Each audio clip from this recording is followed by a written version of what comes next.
ایک دن میں اور میرے دوست آفس کے کینٹین پر بیٹھے چائے پی رہے تھے۔ میں نے جب ان کی جانب غور سے دیکھا تو وہ بجھے بجھے سے تھے۔ وجہ پوچھی تو کہنے لگے، مجھے آج مرے ہوئے 3 سال ہو گئے۔ میں نے نظریں اٹھا کر ان کی آنکھوں میں دیکھا، جہاں اس جملے کے ساتھ ہی دنیا بھر کی نقاہت اتر آئی تھی۔ پھر کہنے لگے، میں ہمیشہ سے بدتمیز رہا۔ بچپن میں اسکول جاتے ہوئے ضد کرتا، کھانا کھاتے ہوئے ضد کرتا، نخرے کرتا، یہ نہیں کھانا، وہ نہیں کھانا۔ مجھے نہیں یاد کہ 5ویں کلاس تک میں نے اپنے ہاتھ سے نہایا، کھانا کھایا ہو، کپڑے پہنے ہو یا جوتوں کے تسمے بند کیے ہوں۔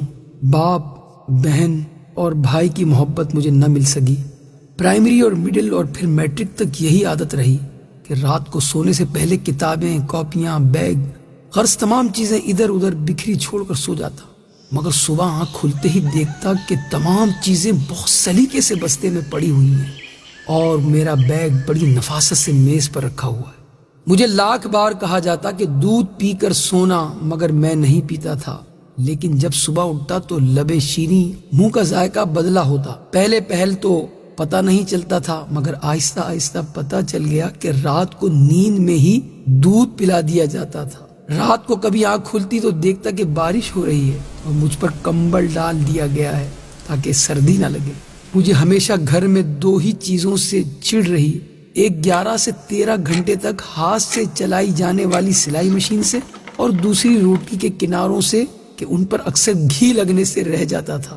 مگر روٹی کے وہ سوکھے ٹکڑے جو میں اتار دیتا تھا، نہ تو کبھی گھر سے باہر فروخت ہوتے ہوئے دیکھے اور نہ ہی کوڑا دان میں کبھی نظر آئے۔ اور جب بھی مجھے پیسے چاہیے ہوتے تو میں اسی سلائی مشین کا رخ کرتا جس سے مجھے چڑ تھی۔ جب بھی مجھے کبھی معمول سے ہٹ کر زیادہ پیسوں کی ضرورت ہوتی تو دیکھتا کہ گھر میں سلائی مشین کے چلنے کا دورانیہ 16 گھنٹے تک جا پہنچتا۔ مجھے یاد ہے کالج میں داخلے کے وقت مجھے 1500 روپے چاہیے تھے۔ میں نے گھر آ کر بتا دیا۔ اسی رات 2 بجے کے قریب میری آنکھ کھلی تو گھر کے برآمدے میں کچھ کھٹ پٹ ہوتی ہوئی محسوس ہوئی۔ ذرا غور کیا تو محسوس ہوا کہ جیسے کوئی گھٹی گھٹی سسکیوں کے ساتھ رو رہا ہے۔ چپکے سے برآمدے میں جا کر دیکھا تو موٹے شیشے کا چشمہ لگائے میری ماں جانے کب سے مشین میں دھاگا ڈالنے کی مسلسل کوشش کر رہی ہے اور ساتھ ساتھ آنسو بھی گر رہے ہیں۔ میں نے پوچھا، کیا کر رہی ہو ماں؟ ماں نے چونک کر میری طرف دیکھا اور جلدی سے آنسو صاف کرتے ہوئے چہرے پر مسکراہٹ سجاتے ہوئے بالکل صاف آواز میں کہنے لگی، وہ سامنے والی سوریا کی بھائی کی شادی ہے تو اس نے کہا کہ صبح تک 2 سوٹ سلائی کر دو، اس لیے بیٹھی ہوں، لیکن دھاگا سوئی میں نہیں ڈل رہا۔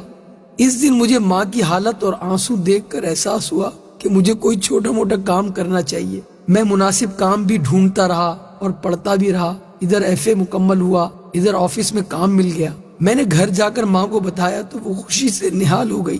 فوری شکر پارے لا کر محلے میں بانٹ دیے۔ ایک دن میں کام سے گھر آ کر لیٹ گیا، تھوڑی تھکاوٹ ہو رہی تھی، پاؤں چارپائی سے لٹکائے ہی سو گیا۔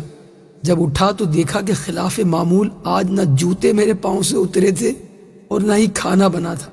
ماں کو آواز دی، ماں ماں اے ماں اے ماں، ماں اٹھیے، بھوک لگی ہے۔ چیخ چیخ کر رویا، 1000 منتیں کی، مگر شاید ماں اب کے بار اٹھنے کے لیے نہیں سوئی تھی۔ ماں کے بعد وہ گھر چھوڑ دیا، گویا قبرستان لگتا تھا۔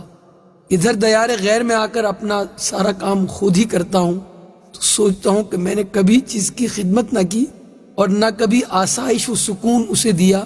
وہ میری ماں تھی، نوکرانی نہیں تھی۔ یہ کہتے ہوئے میرے اس دوست کے 2 موٹے موٹے آنسو اس کے رخساروں پر بہنے لگے۔ اللہ تعالیٰ میرے اور جن کے بھی والدین حیات ہیں سب کے والدین کو ایمان اور صحت کے ساتھ خوش رکھے۔ ماں بڑی نعمت ہے، اس کی قدر کیجیے۔ ماں بڑی نعمت ہے، اس کی خدمت کیجیے۔ ماں بڑی نعمت ہے، اس کا احساس کیجیے۔